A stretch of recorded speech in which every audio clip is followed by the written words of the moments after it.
জয় জয় শ্রী গুরু প্রেমদাতা প্রেমানন্দে নিতাই গৌর সীতানাথের প্রতি একবার হরি বল।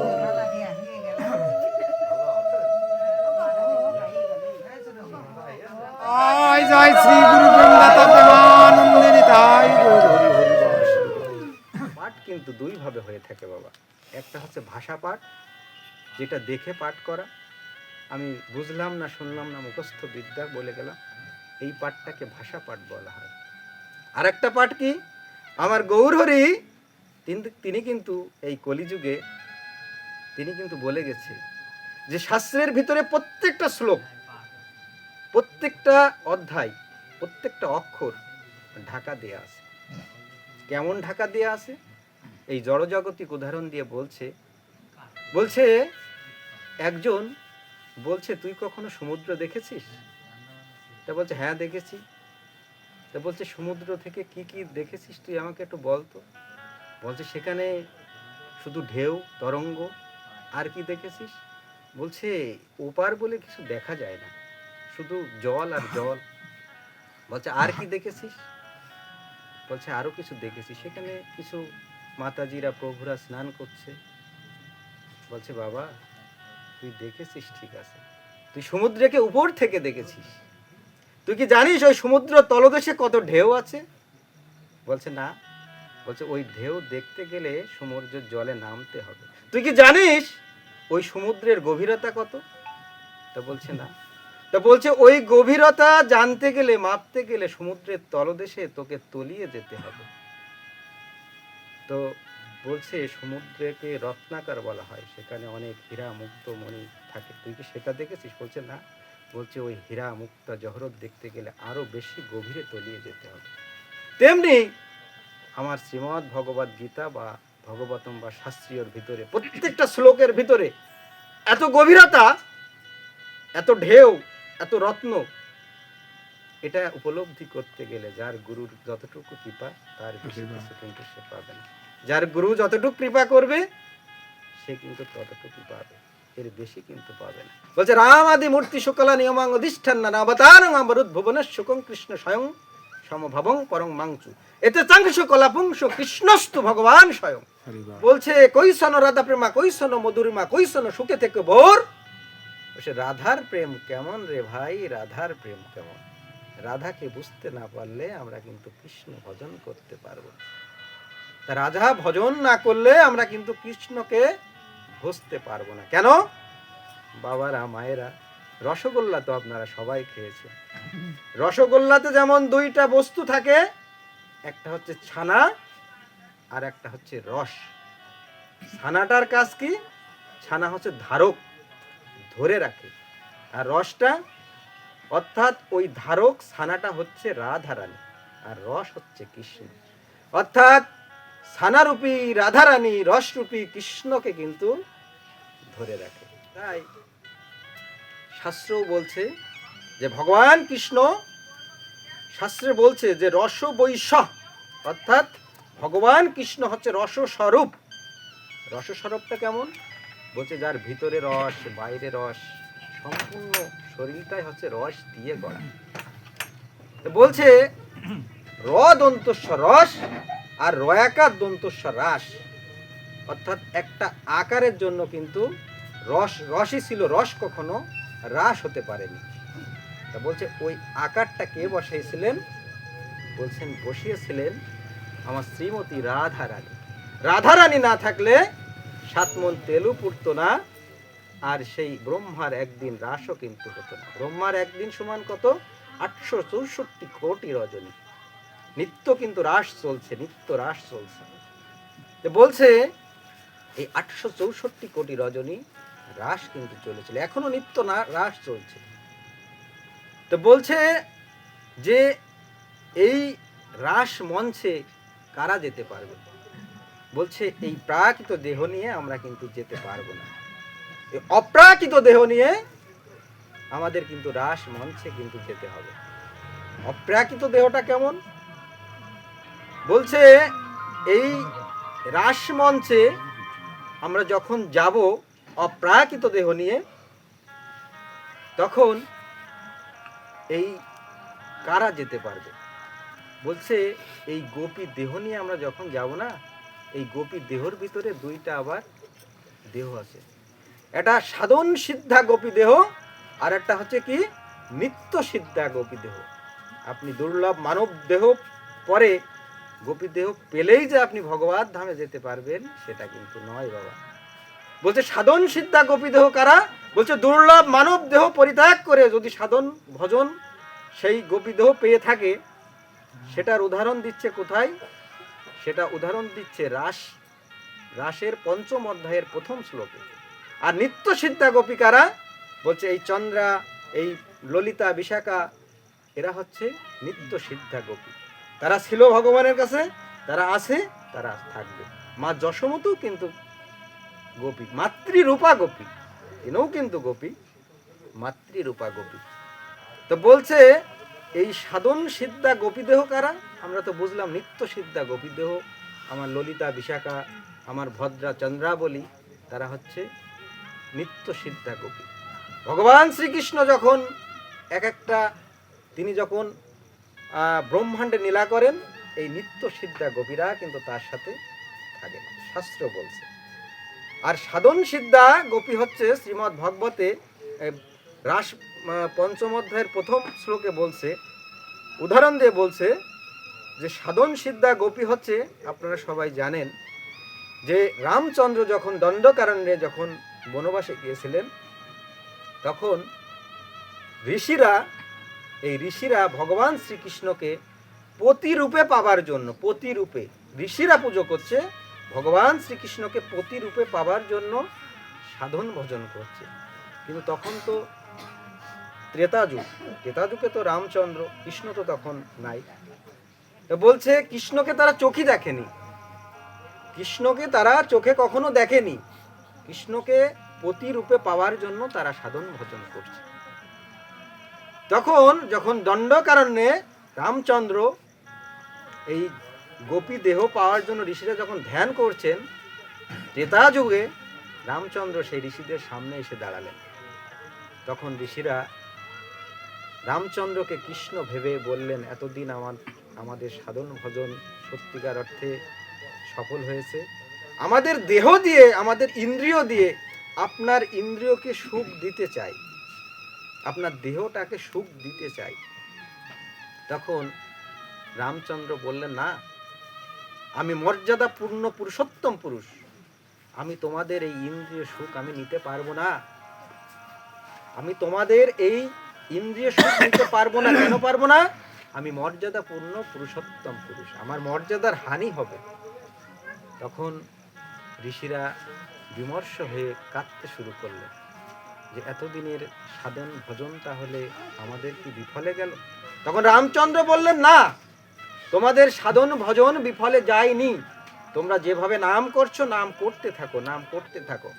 নাম করতে করতে ত্রেতা যুগ পেরিয়ে যখন দ্বাপর যুগ আসবে, তখন আমি কৃষ্ণ হয়ে আমি তোমাদের ওই সুখটা নিতে পারবো।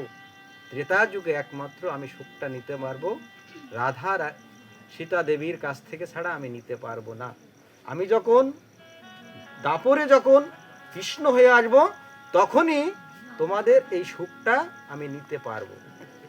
যথারীতি ঋষিরা তখন সাধন ভজনে আবার শুরু করলেন।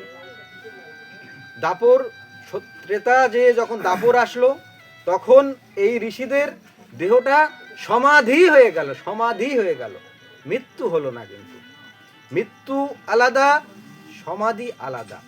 বলছে মৃত্যু কেমন আর সমাধিটা কেমন?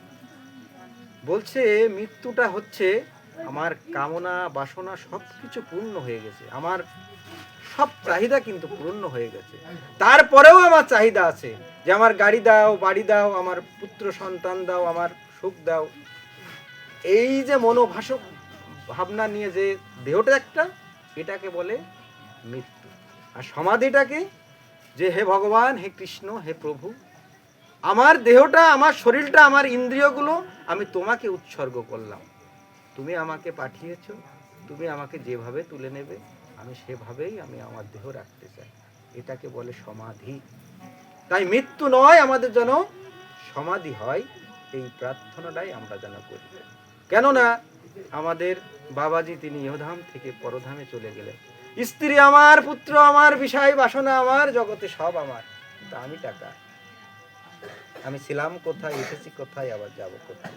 আমি ছিলাম সেই অপ্রাকৃত জগতে, এসেছি এই প্রাকৃত জগতে, সময় হলে কিন্তু আবার চলেও যেতে হবে।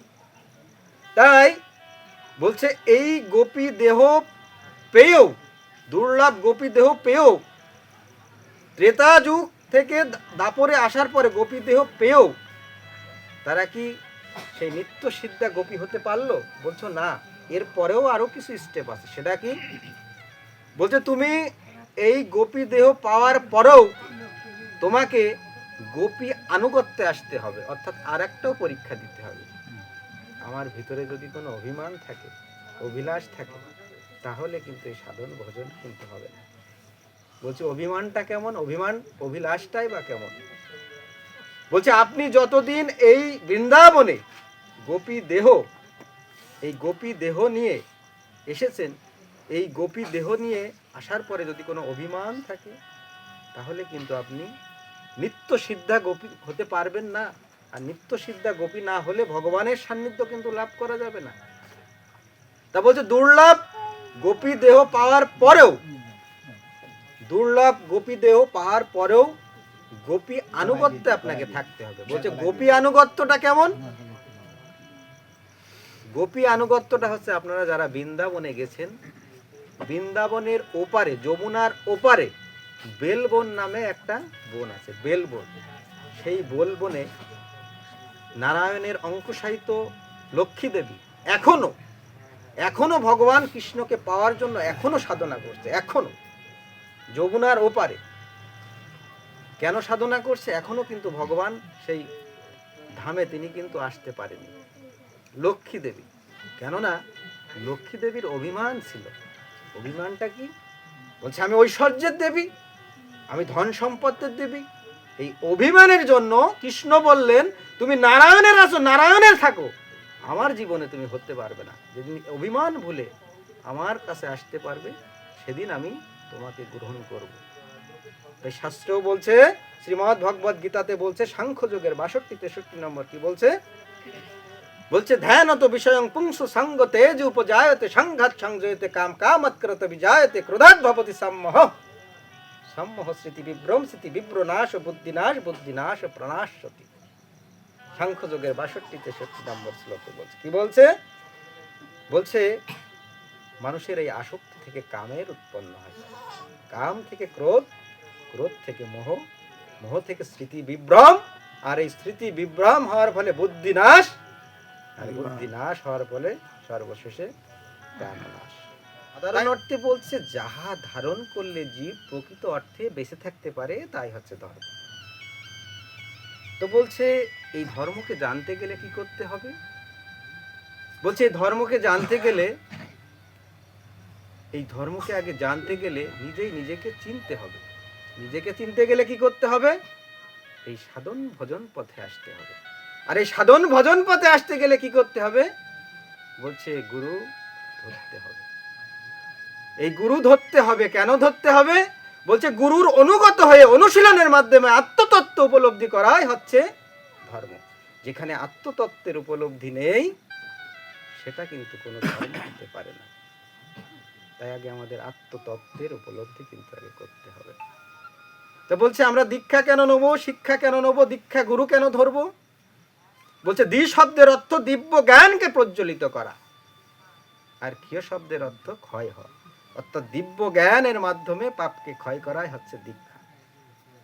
তাই আমার মাতাজি এবং যারা আছেন, অবশ্যই আপনারা দীক্ষা দানে দীক্ষিত হবেন।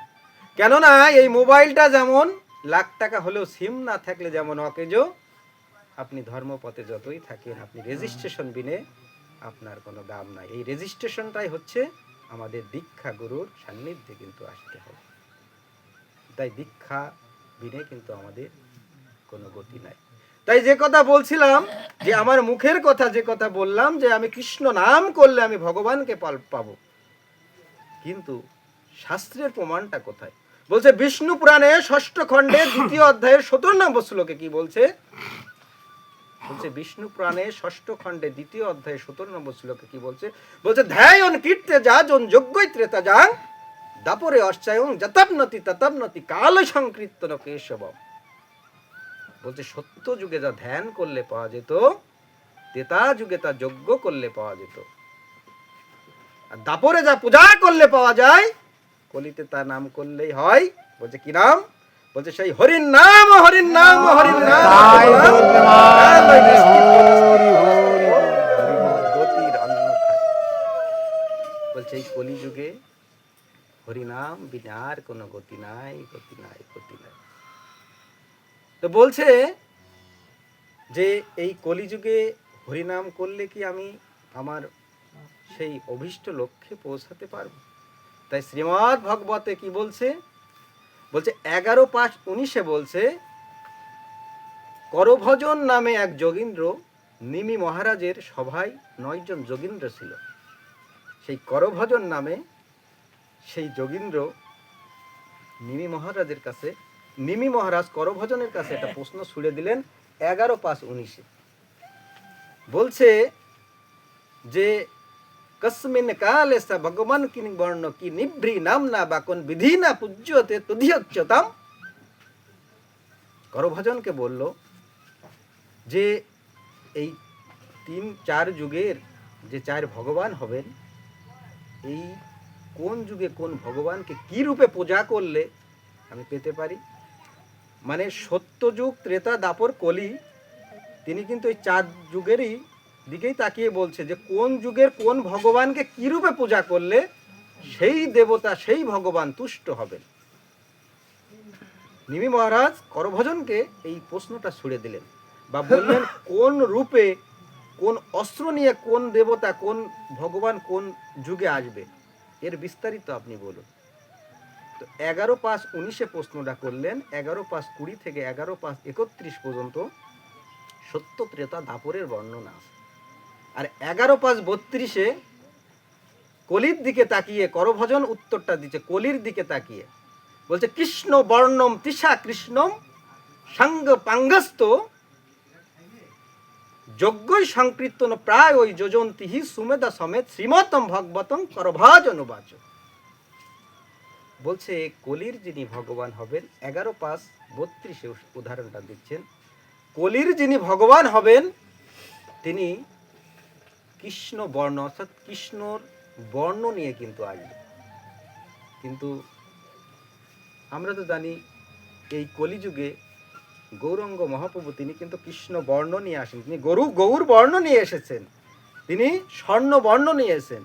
বলছেন যারা যারা আমাকে সেই অন্তর্দৃষ্টিতে দেখবে তারা আমাকে গৌর বর্ণটা দেখতে পারবে, তারা কৃষ্ণ বর্ণটা দেখতে পারবে।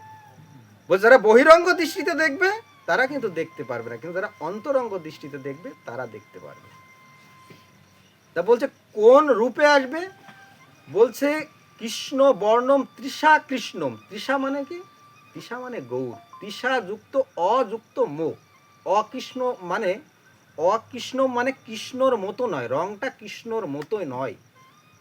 কৃষ্ণ বর্ণ কিন্তু কৃষ্ণর মতো নয়, সেই গৌরটা থাকবে গৌর বর্ণ, অর্থাৎ স্বর্ণ বর্ণ নিয়ে আমার গৌরহরি কিন্তু এই কলিযুগে এসেছে। বলতে কোন অস্ত্র নিয়ে আসবে?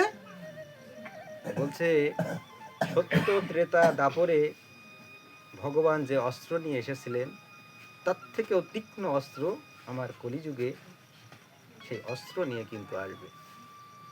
বলছে সত্য, ত্রেতা, দাপরে যে অস্ত্র ছিল তার থেকে তীক্ষ্ণ অস্ত্র এই কলিযুগে নিয়ে আসবে। কিন্তু সেই অস্ত্রটা দেখা যাবে না, অনুভব করতে হবে, অনুভূতির মাধ্যমে অনুভব করতে হবে। বলছে অনুভবটাই কেমন বা অনুভূতিটাই কেমন? বলছে অনুভবটা কেমন? বলছে যে একবার আগুনে হাত দিয়েছে, আগুনের ছ্যাঁকাটা যে খেয়েছে সেই বুঝতে পারবে যে অনুভবটা কেমন, আমার মুখের কথাই হবে না। তো আগে আমার হরিনাম, এই ভগবান শ্রীকৃষ্ণের নামকে আগে হৃদয়ঙ্গম করতে হবে। বলছে সত্য, ত্রেতা, দাপরে যেটা পারেনি, এই কলিযুগে শ্রেষ্ঠ অস্ত্র হচ্ছে 16 নাম 32 অক্ষর। এই অস্ত্র দিয়ে চাপাল গোপাল জগাই মাধাইকে কিন্তু বধ করেছিলেন। কি বধ করেছিলেন? এই নামের গুণে তাকে একটু বধ করেছিলেন। বলছে আর কোন বিধিতে পুজো করলে আমার কলিযুগে আমার ভগবান তুষ্ট হবে? তো বলছে যজ্ঞই সংকীর্তন প্রায় ওই যোজন্তিহি সুমেধ সমেত শ্রীমাতম ভগবতম করভাজন বাচ। করভাজন বলছে যে ভগবানের বিগ্রহকে সামনে রেখে যে উচ্চ স্বরে ভগবানের নাম কীর্তন করবে সেই হচ্ছে এই কলিযুগের সুমেধা। অর্থাৎ এই কলিযুগে 16 নাম 32 অক্ষর, এই বিনে কিন্তু আমাদের আর কোনো গতি নাই। তাই এই কলিযুগে 16 নাম 32 অক্ষরকে মহামন্ত্র নাম দেওয়া হয়েছে। তা ভগবান আর ভগবত যেমন বললাম অভেদ, ভগবান আর ভগবতের ভিতরে কিন্তু কোনো যৎকিঞ্চিৎ কোনো পার্থক্য নাই। তো বলছে যে এই আমরা এই ত্রিতাপ দুঃখ ভোগ করার জন্য আমরা আবার কিন্তু এই ধরাধামে কিন্তু আমরা আসার জন্য অনেক প্রার্থনা করি, কিন্তু উচ্চ স্তরে যারা ভজন করে, আমি পূর্বেই বললাম, তারা কিন্তু আর এই ত্রিতাপ দুঃখ ভোগ করতে কিন্তু আসতে চায় না। তা বলছে তাহলে ভগবানের সান্নিধ্য লাভ করতে গেলে আমাদের কি করতে হবে? তা বলছে যে আমি পূর্বেই যে কথা বললাম যে ভগবতের মধ্যে শ্রেষ্ঠ কি? ওই যে সেই দশম স্কন্ধের 31 অধ্যায়ের 1 থেকে 19 নম্বর। কেন বললাম? ভগবান গোপী বিরহ গীত কেন বললাম? আমাদের এই কাম, ক্রোধ, লোভ, লালসা থেকে আমাদের কিন্তু বেরিয়ে যেতে হবে। কেননা এই যে বাবাজি ইহধাম থেকে পরধামে চলে গেছেন, পিছন থেকে একটা পূর্ণ কলস ভেঙে দিয়ে শূন্য করে দিয়ে গেছে। কেন দিয়ে গেছে? বলছে এই মাটির ঘরটা পাততে গেলে নিচেই যেরকম প্রলেপ দিতে হয় না, প্রলেপ ছাড়া যেমন মাটির ঘট স্থাপন হয় না। বলছে এই ক্ষিতি তেজ মরুদ বোম, এই মাটি লেগেছে, বায়ু লেগেছে, অগ্নি লেগেছে, 5টা উপাদান দিয়ে যেমন ঘরটা তৈরি করা হয়েছে, সেই ঘটের নিচেই যেমন প্রলেপ দেওয়া হয়েছে, আমার এই দেহরূপী ঘরটাও দাঁড়াতেও গেলে আমার নিচেই কিন্তু প্রলেপ দিতে হবে। সেই প্রলেপটা কি?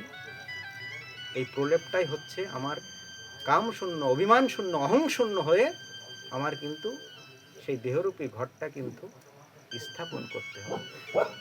আমি যত বড় নায়ক হই না কেন, গায়ক হই না কেন, পাঠক হই না কেন, আমার ভিতরে যদি অভিমান থাকে, আমার ভিতরে যদি অহংকার থাকে, তাহলে ওই চেয়ারে বসার যোগ্যতা তোমার নাই। তাই কাম, ক্রোধ, লোভ, লালসা ভুলে আমাদের অভিমান শূন্য হয়ে আমাদের কিন্তু এই ভজন সাধন পথে হরিদাসাং তাং চৈতন্য প্রভু নিত্যানন্দ শ্রী অদ্বৈত গদাধর শ্রীবাসাদি গৌর ভক্তবৃন্দ। বলছে এই হরিদাস, তিনি তো তার সম্পর্কে জানেন, তিনি কিন্তু প্রতিদিন 3 লক্ষ নাম জপ করতেন। 1 লক্ষ নাম জপ করতেন উচ্চস্বরে, 1 লক্ষ নাম করতেন ফিসফিস করে, আর 1 লক্ষ নাম করতেন মনে মনে। 3 লক্ষ নাম 3 ভাবে কিন্তু করতেন। বলছে নামে কি হয়? নামে কি সিদ্ধি লাভ হয়? আমি এতক্ষণ তো বলে আসলাম নাম করলে কি হয়। আমার হরিদাস ঠাকুর এই কলিযুগে তিনি দেখিয়ে দিয়ে গেছেন যে নাম করলেও ভগবানকে পাওয়া যায়। তিনি 1 লক্ষ যে নাম করতেন উচ্চস্বরে, তাকে বলা হয় বাচিক জপ, আর 1 লক্ষ নাম করতেন ফিসফিস করে, সেটা বলা হয় উপাংশু জপ, আর 1 লক্ষ করতেন মনে মনে, সেটা বলা হয় মানসিক জপ। এই 1 লক্ষ 3 লক্ষ নাম করে ভগবানকে কিন্তু তিনি কিন্তু পেয়েছিলেন। আমার গৌরহরি কখনো কিন্তু গৌরহরির সামনে কিন্তু হরিদাস কখনো যায়নি। দেখুন দীনতা দৈন্যতা কি জিনিস, কখনো যায়নি, কারণ তিনি তো জবন ছিলেন। আমার হরিদাস বলছে প্রভু তোমার সামনে যেন আমি না থাকি, তোমার পিছনে যেন থাকতে পারি। তা বলছে আমার গৌরহরি কলিযুগে বলছে দেখো আমার ভিতরে অভিমান ছিল, আমি সংসার করেছি, আমি গেরুয়া পরেছি, কিন্তু হরিদাস তুমি তো গেরুয়া পরে তুমি তো অভিমান দেখাওনি, সত্যিকার অর্থে তুমি তো একজন নামী। তা বলছে কি যে আমার ভিতরে অভিমানটা ছিল, আমি 24 বছর সংসার করেছি। আমার গৌরহরি বলছে, আমার গৌরহরি যখন সন্ন্যাসে যাবে, তিনি চলে গেলেন, বলছে গারস্থ জীবন দিয়েও আমাদের এই সাধন ভজন পথে আমরা আসতে পারি। আমরা সংসার জীবন করেও আমরা এই সাধন ভজন ভগবানের কিন্তু সান্নিধ্য লাভ করতে পারছি। কিভাবে? বলছে মনে কোণে বনে, যেখানেই তুমি ভগবানের নাম করো না কেন, সেখানেই কিন্তু আমার ভগবান আছেন। ভগবান স্বয়ং কৃষ্ণই হচ্ছে ভগবান স্বয়ং। তিনি আছেন, তিনি ছিলেন, তিনি থাকবেন। তো বলছেন আমার বিষ্ণুপ্রিয়া, যে কথা বললাম যে কলিতে হব আমি গৌরাঙ্গ সুন্দর, ঘরণী তুমি আমার নাম বিষ্ণুপ্রিয়া, শঙ্খ নয় চক্র নয় গদপদ্ম নয়, প্রেম হবে অস্ত্র আমাদের, কাঁদিয়া কাঁদাতে হবে জগজন মানিল হবে, প্রেম বিনে গতি নাহি আর। এই প্রেম বিনে গতি নাহি আর। কেন? কেননা আমার গৌরহরি যখন সন্ন্যাস ছেড়ে চলে যাবে, চলে গেছেন, তখন দেখুন সহধর্মিনীর একটা প্রভু বলেন, মাতাজি বলেন, মা বাবার আশীর্বাদ তো অবশ্যই লাগে, কিন্তু একজন সহধর্মিনী বা একজন সহধর্মিনী তার পতিকে কেন লাগে? আমার গৌরহরি যখন সন্ন্যাস নিয়ে চলে গেলেন, তখন তিনি নিদ্রায় স্বপ্ন দেখলেন যে তার মায়ের এবং সহধর্মিনীর অনুমতি ছাড়া সে সন্ন্যাসে যেতে পারবে না।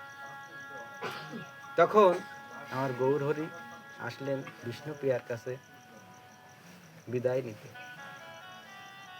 তা বলছে গৌরহরি বলছে, বিষ্ণুপ্রিয়া তাহলে তুমি এবার আমার অনুমতি দাও।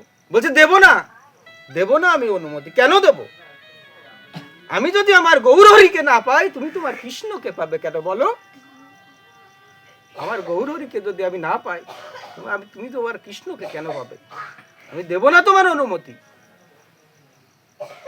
অভিমানে বলল, কষ্টে বলছে, বলছে শেষে বলল গৌরহরি, তুমি অনুমতি না চাইলেও আমি তোমাকে দিতাম, কেননা তোমার এই সাধন ভজন পথে আমি যে বাধা দিতে পারবো না। তুমি অনুমতি না চাইলেও আমি তোমাকে অনুমতি তো দিয়েই দিয়েছি। এই হরিদাস তিনি কিন্তু এতটাই নামে সিদ্ধ হয়ে গিয়েছিলেন, এই নাম করতে করতে নাম করতে করতে তিনি কিন্তু সিদ্ধ পুরুষ হয়ে গিয়েছিলেন। তো সর্বশেষ আমার গৌরহরি, তিনি তারা আধ্যাত্মিক জগতের লোক, তো যখন হরিদাস বুঝতে পারছে যে আমার আগে আমার গৌরহরি ইহধাম থেকে চলে যাবে, তখন বলছে প্রভু আমি জীবনে তোমার কাছে কিছু চাইনি, আমি দুইটা জিনিস তোমার কাছে চাইবো। তা বলো হরিদাস, তুমি তো আমার কাছে কিছু চাইনি, সারা জীবন তো দিয়েই গিয়েছো। বলছে একটা জিনিস কি চাইবো জানো? বলছে প্রভু তোমার আগে যেন আমার দেহটা রাখতে পারি, তোমার আগে আমি যেন দেহটা রাখতে পারি। শুধু দেহ রাখতে পারি না, দেহটা কেমন রাখবো জানো? বলছে হৃদয়ে ধরিব তোমার অযুগল চরণ, হৃদয়ে ধরিব তোমার অযুগল চরণ, নয়নে হেরিব তোমার ওই চাঁদ বদন, জিহ্বায় উচ্চারিব শ্রীকৃষ্ণ চৈতন্য নাম, এই মতো ইচ্ছা মোর ছাড়িব পরাণ। পেয়েছিলেন, হরিদাস পেয়েছিলেন, কিন্তু এখানে কথা হচ্ছে যে সারা জীবন হরিদাস কৃষ্ণ নাম করলেন, কৃষ্ণ নাম করলেন, কিন্তু মৃত্যুর পূর্বে তিনি শ্রীকৃষ্ণ চৈতন্য নাম কেন নিয়ে দেহ রাখতে চাইলেন?